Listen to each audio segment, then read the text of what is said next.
A little bit better today. Sure hope so. Kind of got it's like there's like a fog up there, but I'm not sure if that's just me or what. But yeah. All right, we'll get things going here. Welcome to Sunday Night Live, week 5, also known as We Hate Weathermen. Just a big discussion on how much things can stink when the weather is not right. So, let's break down this and just fix the light real quick. Right back. Hold on. Before any of you guys get too involved here. Let's just go ahead and turn that off. I see. That light shining you see is from the kitchen light. Is what it is. So yeah. So this weekend was supposed to be the BIBSTER'S Repair Shop show. That didn't happen. Just great. Just great. Super thrilled. We'll get into more about the reasons why that show didn't happen and the show chat. Perfect. All right, we should have that all ready to go. What is going on if you're joining in? Up, look, there we are. My notification, get that out of there. But yeah, so the show was supposed to happen this weekend, and it didn't, obviously. You guys didn't see any footage. You didn't see really anything more come out of that. I'm trying to remember what the screws for. And the main reason why is because it was supposed to rain on Saturday. I say supposed to because it didn't. All week long. So they'll go through the mind of Bibster. What's up, Tom?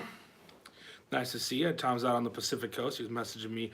It is always Central Time here in Iowa, so Central Time for our 9:30 hangouts. Yeah, it was supposed to be. I was watching that last. I mean, if you guys remember the live stream from last week, we kind of knew that there was a possibility of weather that could lead itself to bad times, we'll say. And so, we just kind of talked about it. So we weren't going to say that. We weren't going to say that R word, that rain word. We weren't going to say it. It was going to be fine. So we forward through the week. And I kept looking at the extended forecast and it was saying rain on chance of Saturday, rain on chance of Saturday, rain on chance of Saturday. Ooh, good. Working on a Jeep. I used to have a Jeep. Maybe we'll get into Jeep stories at some point. When I was in college, I had a 97 TJ with a 4-liter 5-speed. Was a daily driver. Ran 31s on it. Did take it to the mud a few times. Was known for my buddies that all drove around in Jeeps being the only guy that would probably show up to a Jeep run muddy and just wanting to always do Jeep things with it. But that's a story for another time. And so the weather was just looking like rain all day Saturday. So I thought, well, I'll wait till I was talking to my buddies on Tuesday, and I was going, what am I going to do? It looks like it's going to rain, And they're like, well, keep an eye on the weather and make it, kind of give it a couple of days. I said, okay. But I also knew 2 people were going to be coming from, a decent distance. And there was also a testing tune for community up in Wisconsin, like a Broadhead, I think is where that was going to be at. And so I thought, well, if they're going to be doing that, I might as well, also put that into consideration. I got buddies that would like to go to that test and tune, and they're choosing not to support my show. So if I give them enough time, they'll get a chance to be able to go, and they won't be, like Saturday morning all of a sudden loading different tractors around so they can go to that show. So Thursday comes, and the hour by hour, it's saying it's going to, like at 1 or 2 o'clock, it's going to be pretty bad thunderstorms. And so I hee-hawed around about it all day at work, and I finally decided it was for the best to cancel. It was just going to be, last thing I wanted was, 30 or 40 tractors all sitting out there and a bunch of rain, and you got families and you got kids running around, and it's bad thunderstorm, or, try and forge through ahead on it and end up not having anybody show up because of the fact that everyone thought it was going to rain. It looked like rain. It was what it was going to do. It was going to do that. That's what it said it was going to do, and it was going to rain. So I canceled. So, fast forward Friday at work. I was like, it's fine. I'm canceled. I can go do whatever. I don't have to worry about that now. The show's canceled. I'm bummed out, but you know, you forge ahead. It's fine. It is what it is. So I ended up we got the parts for the 60, but I was like, I'm not really worried about working on it. And so Saturday I decided. Oh, also the poll in Wisconsin got canceled because of the same thing. It was not poll, but the test and tune, because they excuse me, they were, it was too wet of a track. It was going to rain. It actually did rain. The rain did go to the north pretty bad. So I mean, it made sense for them to actually call that. I ripped the crap out of my fingernail when I was trying to get my phone case off. Anyway, beside the point. So then this is where I feel like a jerk. So I ended up finding out that I had canceled all the avenues that I had been in charge of, and there was just some other ones that people had found out about that so we did have somebody show up to the show on Saturday, and he had traveled a pretty long ways. So you're gonna see, and I'm gonna talk about him in a channel about where he's from, his business, and if you're down in that Champaign area, to support him, because he came pretty long ways to help us out and to show up for our show. So that was kind of the bummer. And then the same thing had happened with the dirt track world this weekend.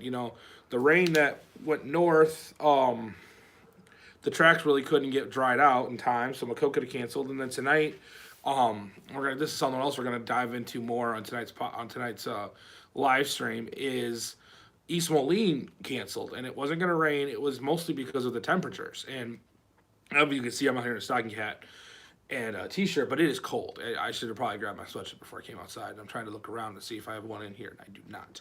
So smart move by old Bibster. But East Moline canceled tonight, and that brought up some heat in the subject. And if you guys don't know, when I first started doing Bibster stuff, even though it's considered Bibster promotions, I don't personally promote any racetracks, but I've gotten to know a lot of the local promoters, and I've helped out enough to do things that I've seen the back end of things, and I see the number crunching that really has to happen. And so the main reason was, they said, we're gonna have a ton of cars, but we're worried we're gonna have fans.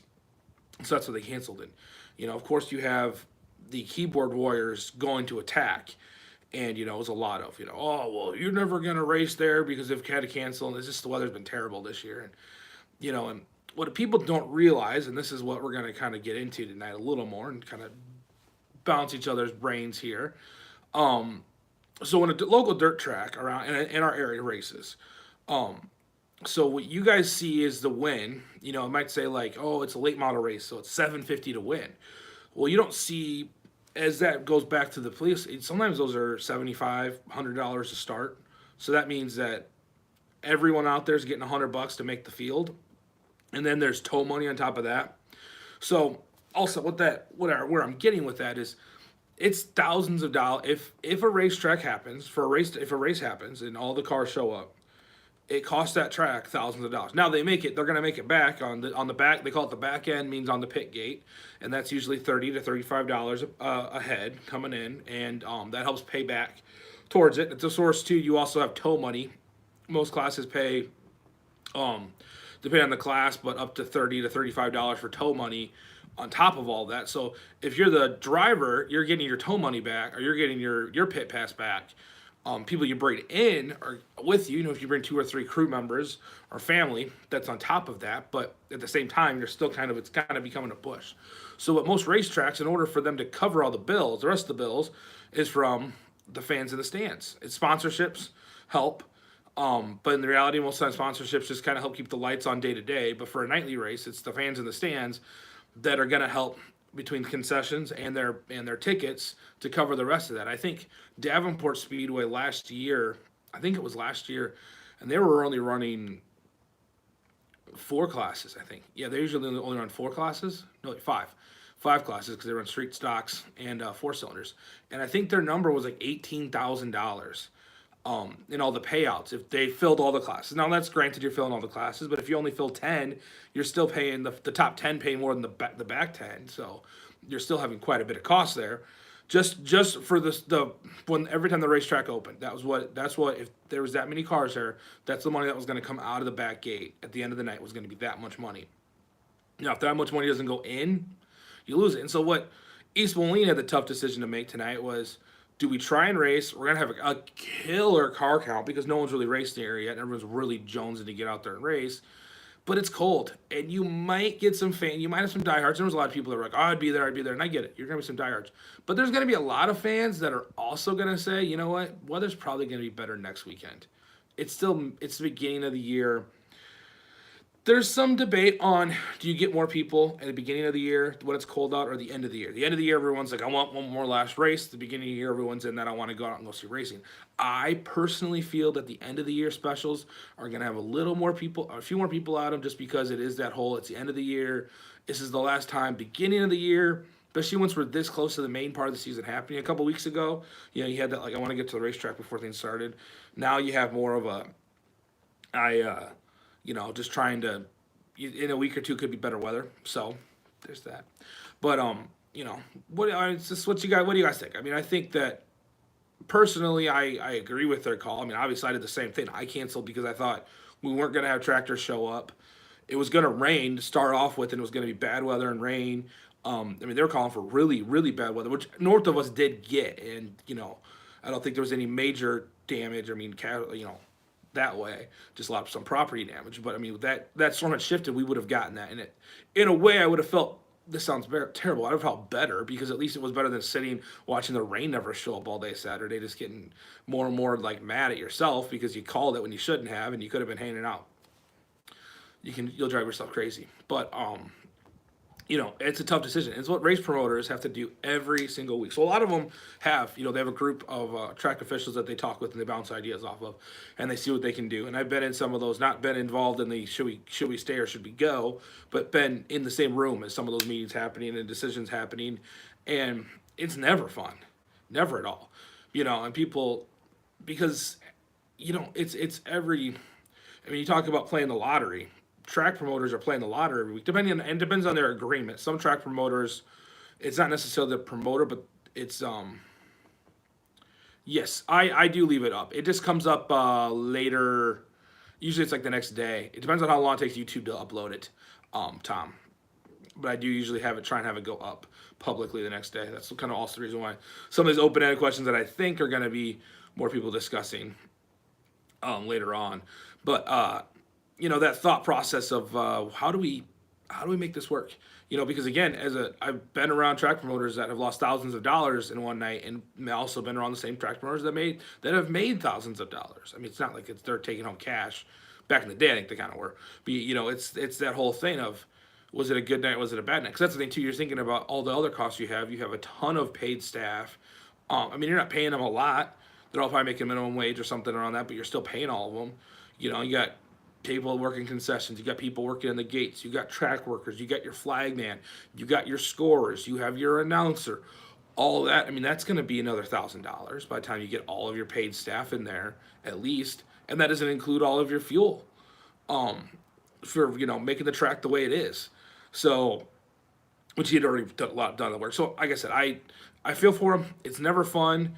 I also say, I did kind of I've had a comment just a little bit, but also at the same time as a track, you have to know it's not going to be a popular decision. I think they did a really good job of just putting it out there, what was going on, explaining how they were not happy about the decision, knowing that you're going to have the keyboard warriors that are going to say this and that or the other thing, but at the same time, the keyboard warriors, and I didn't say this to the guy I was talking to today, but I wanted to say, hey, buddy, if you're that concerned about it, either A, there are tracks that are looking for promoters all the time.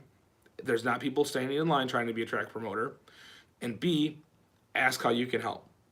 Because I guarantee every track promoter out there, if the guy said, hey, I want to help out, what do you need help with? What can I do to help this track stay successful? They all need help. They all need something. And if you really want to help the sport and keep the sport alive, that's what's going to take, is people wanting to have the passion. It's just as much passion as you see for everything. What's up, Bryce? Who's still at the job? That's no fun. It's a Sunday night. But and I think that passion goes around all motorsports. Not just dirt track racing. Just dirt track racing has been kind of focused on the last couple weeks, as just the weather around here has just not been. It's been decent during the week, and then it goes to kind of crap. Now, let's let that was 15 minutes of back end of the beast or the back end of dirt track racing that if you're here for the tractor content, you're like, what is he talking about? The reason why I bring that up, A, is because I had to deal with it with the tractor show, and B, tractor pull promoters have to deal with the same thing. It's the same kind of a concept of like, every event is kind of a guessing game of will this happen, will it work, will it not? We're dealing in the Midwest and the outdoors. It's you can roll the dice and hope for the best weather. I mean, we've had days when it's been 80 degrees out and you want to turn the AC on this year so far, and then there's days where it's like tonight where it's like, man, I want to turn the heat up more. It's still cold out there, and we're in May now, so great. And I know farmers are just loving it because they can't. A lot of farmers have had trouble even starting to get in the fields around here. They've started, but not nearly to the level that they should be at. So we'll see how that all goes. But this week, exciting times at BIBSTER'S Repair Shop. Looking for it. I know I didn't put any videos out last week. I was working on the pedal tractor sled.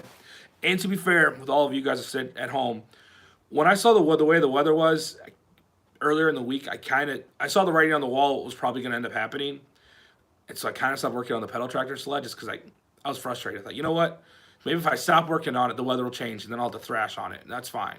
So I'm going to probably maybe work on that a little bit this week. But again, we're starting to get into polling season. And not only that, we're going to try and our goal is to try and get a tractor to go to Flegel's show, or Flegel's plow day this weekend. My buddy Matt Hendricks, he's going to be taking an extra 2-bottom plow. I got to get some more specifications on what he's got for it, what I got to dig out to bring. But he's bringing that plow, and so we're going to try and take our Oliver 770, which again you've seen kind of putzing around the channel, but it's one of our older. I don't know the story when Grandpa brought that one on the farm. I mean, obviously it was all before my time. I know it's not the first 770, and I don't even think the 770, because it's a checkerboard, it's a 66, 64, 65, something like. It's the later 770, so it's got the checkerboard, not the flat grill. Scale models, or scale cast, looking at you not being able to figure out how to make an Oliver the right model. We'll get into that at some point. I was working on a video for that actually. But it's a checkerboard. It's got a loader on it. Now we're going to pull that loader off. I got to do some work on it and maybe see if I can get some welding done to it. But we're going to try and get that taken off and ready to go. Ooh, okay, good. And hopefully we'll be able to get that to the show. If not, Otis might get it on the draw, and I just might get the old. I might spread the tires on this little girl, throw some weights on her, and take her, because that'd be kind of fun. We're gonna have a bunch of the farm stock tractors, which our farm stock tractors are still sort of farm stock, to plow, just for the meme of like we're still out there playing with them and still actually doing things. So that is Saturday. So you're going to see some work this week getting ready. We did end up getting the 60 running. If you guys remember from last week's live stream, we talked about the 60 in the video on last Saturday. Yesterday I didn't really do anything tractor-wise. I just spent the day with the family because I know the next 4 weekends are busy with motorsport stuff. So I thought, you know what? Take a weekend, hang out with Mr. Glenn and Emily, and just kind of know that it's going to be busy the next few weeks. So then tonight, or later this afternoon, went out and actually got the points, new points from Corvs. I'll put a link, I'll try to put a link in this video. If not, it's Corvs. If you're an Oliver person, you can just put that into the old Google machine. Mark Corvs is the owner of it. They're down there by St. Louis. And if you have an Oliver tractor and you need Oliver parts, especially specific Oliver parts, like weird oddball stuff, they're the ones to go to. They do really great work. I've gotten quite a few parts from them, and they have free shipping over $500, which if you're buying a bunch of parts, you can hit that number pretty easily. They make the seat bushings. They make a lot of really, really cool parts for Olivers. So I got their stuff because I just needed. The points were probably bad. I don't know if I kind of explained that. I'd gotten a set from our old farm and fleet, and they thought they were the right set, but the points just didn't. I didn't like how they were matching up, and it ran. But I don't know if it killed the condenser or if it killed the coil was bad or the wire. Something was wrong in that system. So we ended up replacing I replaced the whole ignition system, the coil, the points, the rotor, the wires. I didn't replace spark plugs because those are actually still in pretty good shape, and sent it, and it runs really good. I was gonna get a video running, but again, it was kind of I was worried that I was gonna think it was not gonna run once I actually got the camera out. Got the carb tuned in from last week. I'll probably end up pulling that carb back off just to paint it because it's not painted now and I don't want it to rust. But yeah, it runs really good. That tractor is just a sweet running little tractor. So we'll take that and have some fun with that, and that should be a pretty good time. And so that we're not gonna take that anywhere. We're just gonna drive it around. But so that was fun to get that thing running today and kind of that going. And like I said, we kind of started a game plan for this weekend for the 70 or the 770. Sorry, or Otis. We might end up taking both. We don't know, but I'm excited. Hopefully we can get one of them up there. It'd be fun. I know last year we went, and I know Dad really got that itch that he wants to plow again, and so it'll be fun to get him out there. And Flegel has told me in multiple comments that he's going to teach me to plow, so that might be a. If I get there early enough on Saturday, it'd be fun to do that as a video separately. Bibster learns to plow, because I think it'd be a kind of a fun way to show how it works and everything. And if we don't do it before, maybe we'll do it afterwards, because I just think that'd be a neat, demonstration. I don't know, maybe there's maybe stuff out there, but kind of explaining it to a guy that knows tractor stuff, but just was a little too young to be around the field stuff before we got out of it all completely, and it was kind of too late on that subject. But yeah, so that's this weekend's plan. And then, like I said, when we talk about it going, all of a sudden we're going from part throttle to full throttle on motorsport stuff. It's literally this weekend is a plow day. The weekend after that is a 2-day tractor pull that I'm announcing. Yeah, I'm sure, but you always underestimate my lack of skill, Bryce. I can do things. I can screw up a thing. I can screw up an easy job pretty fast.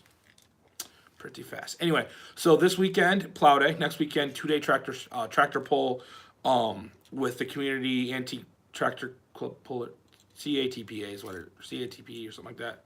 Oh yeah, see, it was good. I when I had done that tire change video, I told people in it that was my first tube tire I ever did. I made the smart idea of filming it. I sense one of my viewers has put a video up and explained how I should have done it, but hey, it's still sitting up there. It's sort of fine. I did screw a couple things up, and I know that the tube is probably going to break on the one wheel because I didn't put the tire saver on it. But so yeah, 2-day pull on the 13th and the 14th. The fun part about that is I just found out tonight that at our church we do a thing called Donut Squad, and what Donut Squad is it started, I don't know, 6 or 7 years ago now, where we would give donuts out before school. Started at Clinton High School. Now it's gone to like a middle school. And it's really fun. We just hand out donuts. That's all we do. Just give them donuts, and it's gotten bigger and bigger and bigger. I forgot. I think we've given out like 70,000 donuts or something like that at this point. It's been wild. But what's really cool about it is we help out with the after prom, which we bring all of our craziness. Well, the after prom, the prom night, is the night of that pull that of that 2-day pull. So I'm gonna come home from being at a tractor pull for 2 days, and the first thing I'm gonna do, I'm gonna try and get home in time to then stay up almost the night doing that. So that will be a fun. That should be a fun. There should be some videos that come out from not at the thing, but obviously that Sunday night's live stream will probably be pretty hilarious because I'll be pretty well. Because I'll get up the next day and still have to go to church. The one year we did it, we just like went to church and crashed, and then woke up and tried to do service. It was wild. But and the weekend after that, the 21st, yes, that is our first Demolition Derby at the Pete Monster. And if you don't know what that is, the Pete Monster, if you go to Facebook and search Pete Monster Pro Show 4x4, yada yada, it's a big old thing. You'll find the link. I think this is the Good Old Boys one. I know they have like 4 ones they call them. There's the Good Old Boys, there's a Burning Car demo, there's the Last Man Standing, and then Just Another Demo. Maybe this is the Just Another Demo. Anyway, they'll have fun names. But that is where we take some of the they have got it figured out there on demolition derbies, where they have a really good, pretty well not built class, and that gets really popular.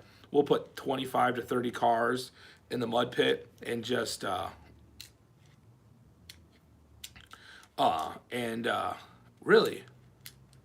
really, Bryce, you load into Lit on Mondays. Oh, it's interesting. I work just north of there, in Wilton.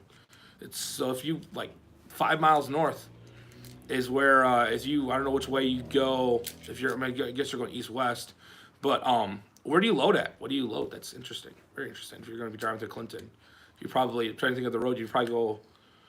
Do you take the South Bridge through Clinton? Yeah, interesting. But now I've gotten sidetracked. Oh, Delos and Derbies. Wait, yes. Um, and so those are really fun. They've got it kind of well marketed. It's going to be just a wild time. Like I said, you guys remember those videos from last year where like there was fights and it's wild. And so then the weekend after that is our mud bogs, and the mud bogs are as wild as the demolition derbies are. The mud bogs are they're fun. They're not as nearly as wild. They're a lot longer, and it's just I really like the mud bog atmosphere. The people are excited, and what's fun about that is Emily usually helps out in the in registration, and so which I got to talk to Dad about. I just remembered I was asking if he could drive the tractor, but it as you see, Glenn will probably get that might be the first event that Glenn actually gets to go to and hang out with Dad while he's doing Bibster things. So I'm excited about that. I'm 40. Oh, okay. Yeah. I mean, there's a what's up, Lee? Yeah. I mean, there's the custom mag in Clinton. That is cool. I did not realize that you were coming through town or you come through Clinton like that, or come through into my area like that. Yeah. Like I said, I work just north of there at the machine shop there. When you drive by Welton, you'll see we're like the only business in town. But yeah, that's cool. That is cool. Yeah, Custom Pack is pretty neat. They started in Clinton, and they make all sorts of cool blow molded plastic parts that come out of where one of the other plants in town is one of their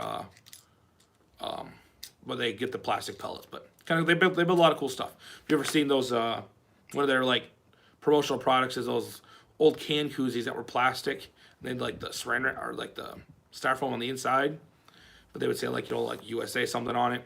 That was from Custom Pack. Cool stuff. I've had buddies that work there. A lot of people do. Yeah. Yeah, if you load in Custom Pack in Clinton, like I can see Custom Pack in Clinton from my house. Just like I'm up on the hill, so I look down on it. But yeah, like when you go across, I don't know if you ever like near the North Bridge on 19th, that's pretty darn close to the old Bibster station. You'd almost see this tractor. But yeah, so anyway, sidetrack of ever saying exactly where I live. But yeah, so that's why the month of May is gonna be busy, and then June doesn't get any less busy because June we have the first Eastern Iowa tractor pulls in June. There's a wedding that's also in June that I'm DJing. There's science and math, trying to remember words.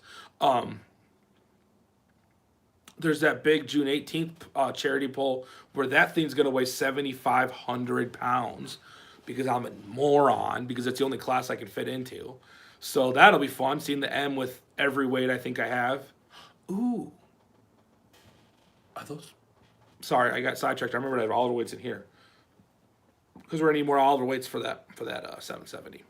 But yeah, so once we get rolling here, before you know it, we're gonna be sitting out here. It's gonna be cold again. It's gonna be like August, or it's gonna be not August. It'll be like October. I'll be like, wow, that was a crazy season. Hopefully, the motor comes in for the VAC. We have still not seen it yet. It's making me just a little nervous on what is going on with it. But hopefully that is showing up soon because, yeah, it's just sitting there kind of right now, hanging out in the garage, being a really good spot to place things. So we'll see. Well, hopefully that comes in soon because, like I said, then I can start that big a project to get started going. Oh yeah, this is my M starts up. With me on it and 300 pounds of weights, I'm at 55, and so to go up to 75, I usually stop pulling at 6,500. Now this one doesn't have a hydraulic pump, doesn't have a belt pulley. That's all I've chopped out of it. Weight wise, yeah, but so it's already pretty. It's gonna be. I think I'm gonna have to put. I mean, almost every weight I own is gonna be on that tractor. Luckily, I can put front weights on, so I'll have my front weight bracket on there with like a few hundred pounds up there. I think I built it it holds me, so I should be good there. But yeah, it's gonna be. It's a big charity pull on June 18th at Davenport. 2 sleds. Yeah, with fluid. It would be, I could definitely see that, especially with all of it with all the other accessories on it, especially with fluid in the tires. Mine doesn't have fluid. My tires are empty. Just the weights I bolt on it. But it's a charity pull that they do every year.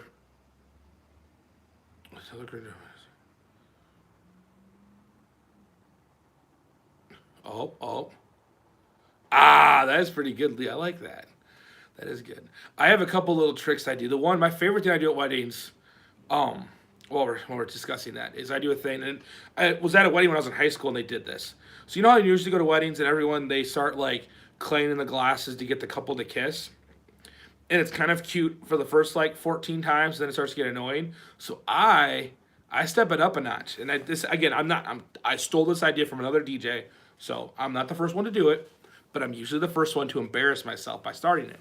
So I say, and I usually all my little shenanigans, I always check with the bridegroom before I get bring up the idea. But what I'll do is I'll say, if you want the couple to kiss, you have to come up here and sing them a line from a love song. And so they'll, and I'm like, you can just sing them any line, and then they have to kiss. So it's basically like, if you want them to do it, do something in front of everybody, you have to do something in front of everybody. And I've had it where I was at my sister and brother-in-law's wedding. Obviously, it's like, yeah, my brother-in-law.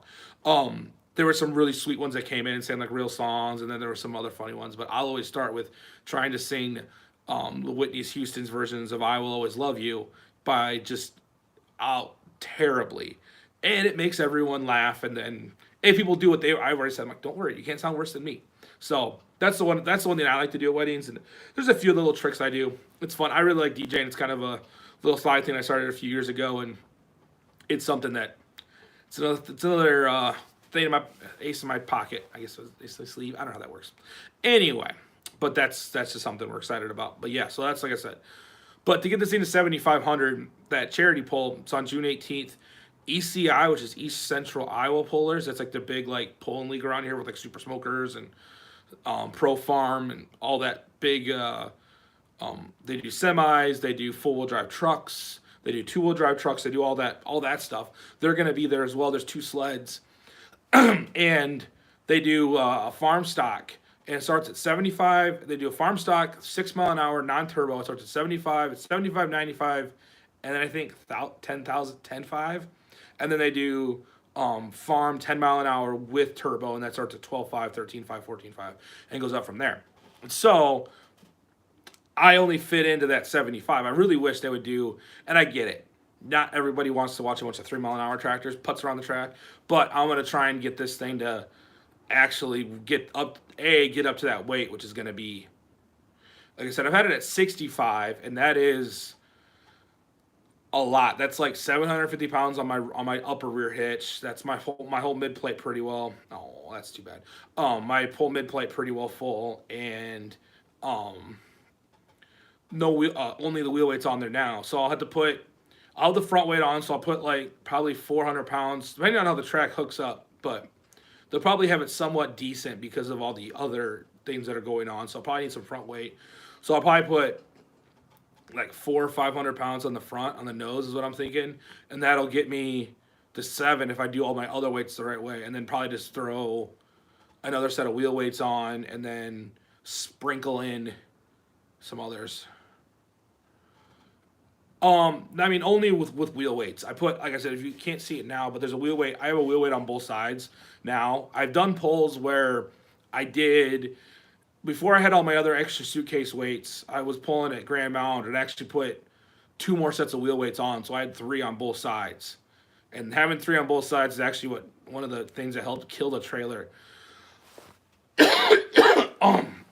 And so that was like 450 pounds a side on each wheel.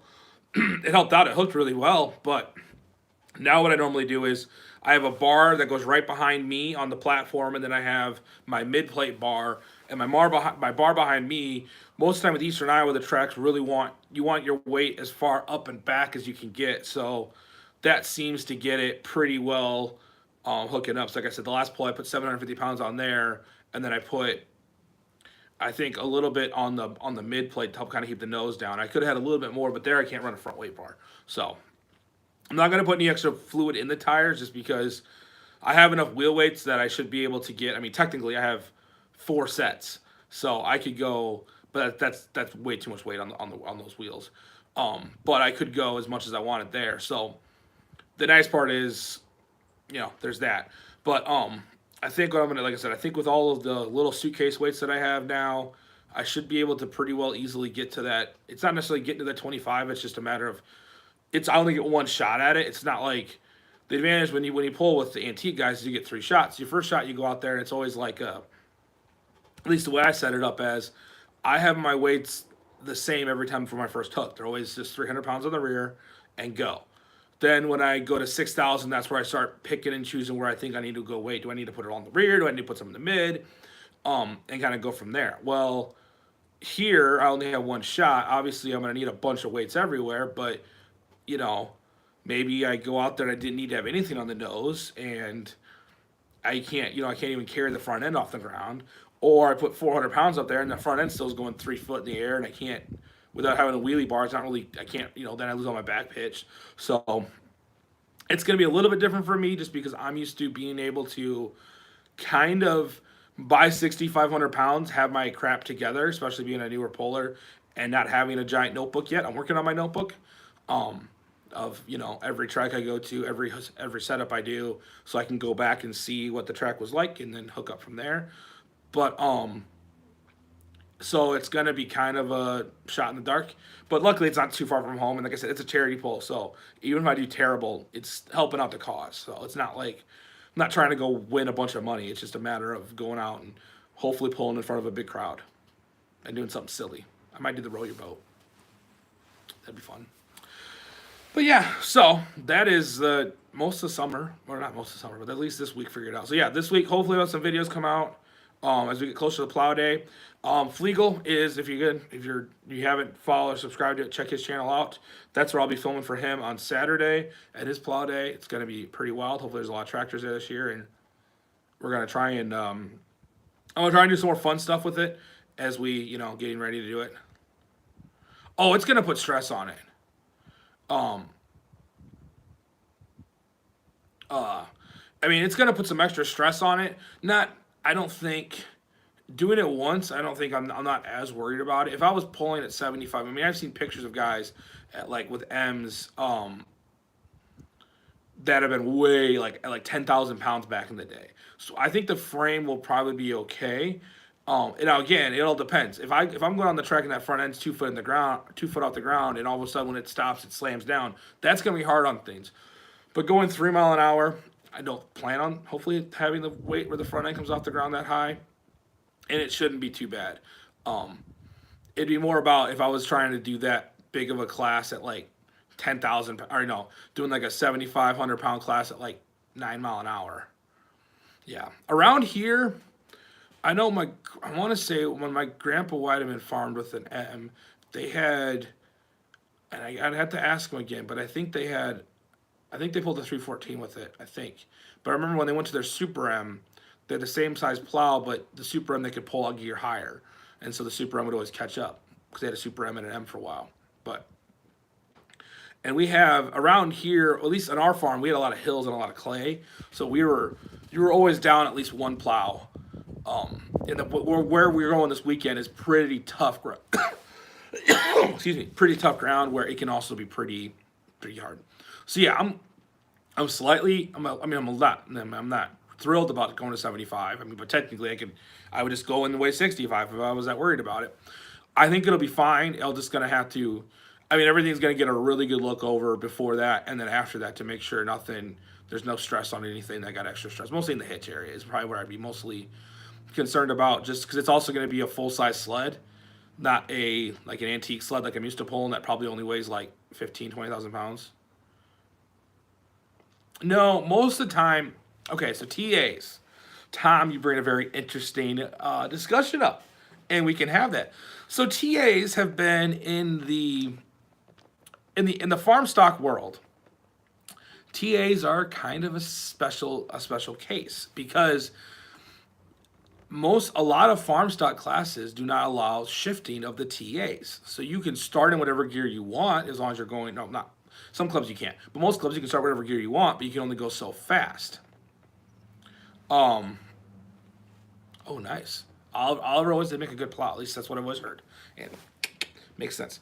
But and some people, like Flegel is one that is definitely adamant on, not adamant, but his discussion is if it came from the factory with it, why can't I use it? And I have to say I agree with that, and but I also can play devil's advocate to that. So basically, the thought has been they didn't want the farm stock guys out there shifting all the time, and blah, blah, blah, and trying to get an advantage. Now on the old style like dead weight poles where it wasn't as necessarily like when the sled hit it was going to stop you.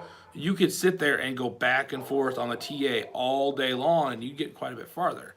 Nowadays, with the way the sleds work now, you might get a little bit, but I don't think it's as big of an advantage.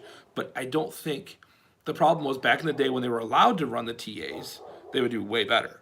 And so, of course, as we all know about motorsports, if you are doing much better than everyone else, they probably will kick you out because they can't have that. They can't have it much be, they have to be trying to even it up. And so I see that where, let's say if a club said you can run TAs, I don't have a TA in my M, obviously. It's an M. M's didn't have them.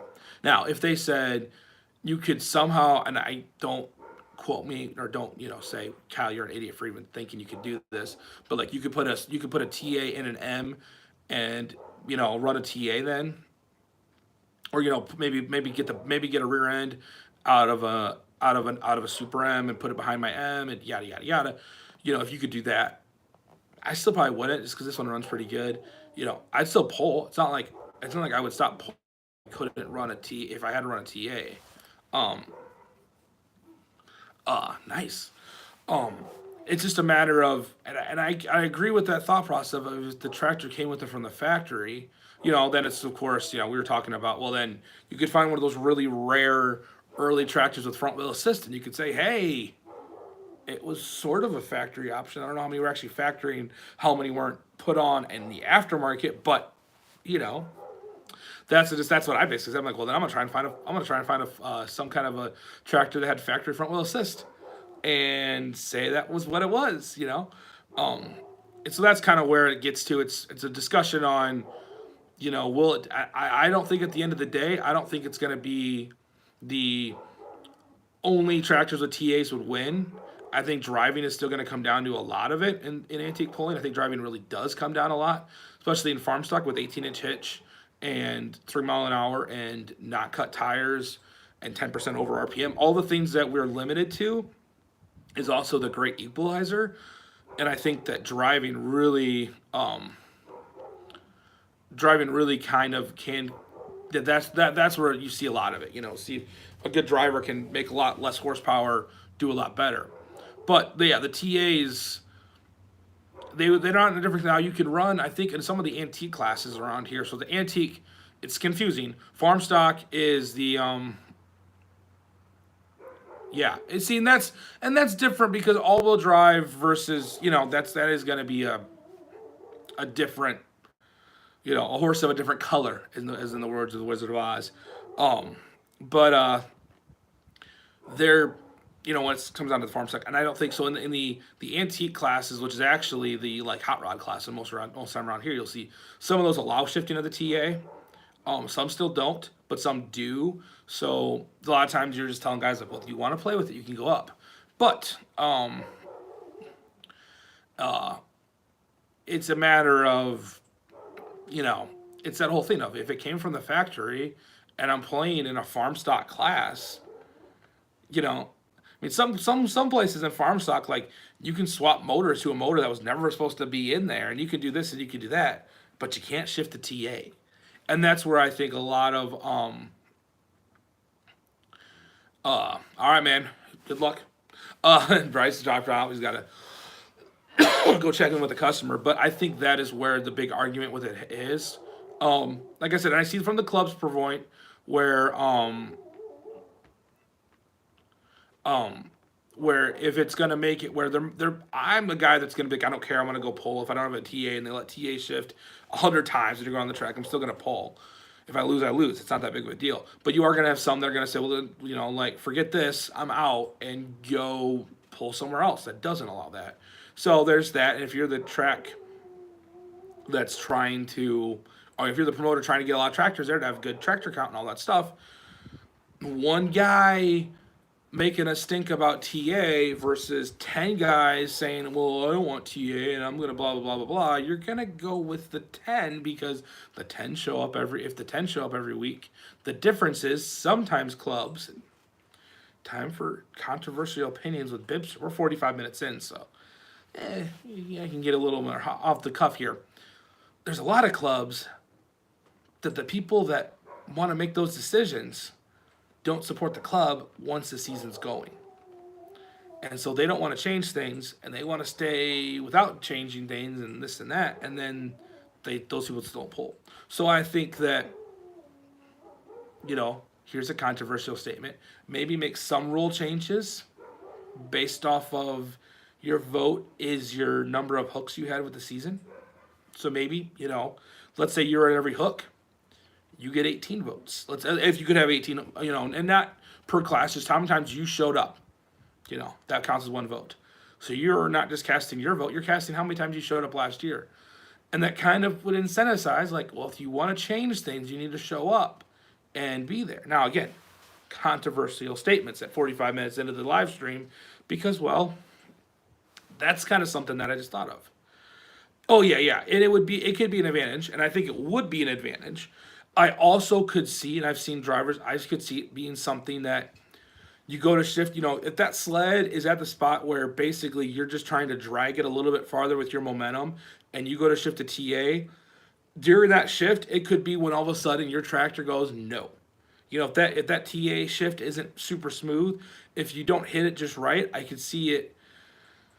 My thought with the TA could be for every time you gain 5 feet on a pull for it, there'd be a time where you didn't go as far because you tried to shift it at the wrong time, or I think it could allow it to work better in sometimes, but I don't know consistently over the course of a year per average what it's going to gain you. Maybe it is going to gain you over the course of a year if you did all of your pulls,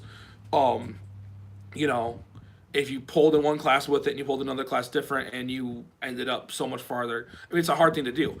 It's part of that reason why, I really wish, so that's one of those things, you search the internet and you find sleds and you find one that's cheap and you're thinking about buying it because there's all these tests that you want to be able to do to get hard numbers on things. Yeah, and that's really what it is. Driver skill, I think, is really gonna make things different. Sometimes it's luck, sometimes it's getting a good draw, picking a good line, going somewhere where everyone else has gone and finding a way to get through the holes, being early in the class, being late in the class. Everything changes. And that's what makes it fun because it's not necessarily not having the most horsepower doesn't always automatically mean in drag racing. Now again, it's different because there's still traction things, but if you got 400 horsepower on the guy and your car is all running good, you're gonna, unless you're bracket racing, you're probably gonna, unless and you're the same weight because you remember we're always in the same weight class, you're gonna win every time. In tractor pulls, you can have twice the horsepower of a tractor and not drive right or pick a bad line or be late in the class, be early in the class, whatever doesn't work out right and get beat. And it's that simple. So that's what I think is fun about it.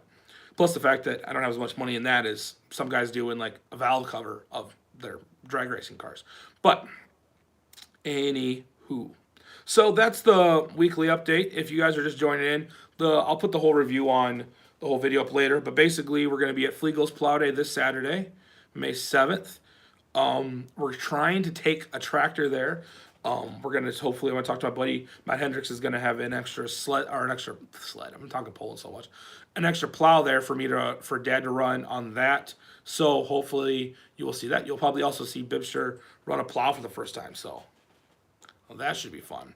Anyway, it's been about 15 minutes. I'm going to try and get out of here because it is cold. As you can tell by my voice, it still sucks because the weather has gone up and down every single day, 15,000 times. So, I'm Bibster. Y'all have a good one. We'll see you on the next one. If we don't put a video out this week, we'll see you next week at 9:30 Central. If not, we should have a video probably before then. We'll see you guys. Have a great week. Yeah. Bye.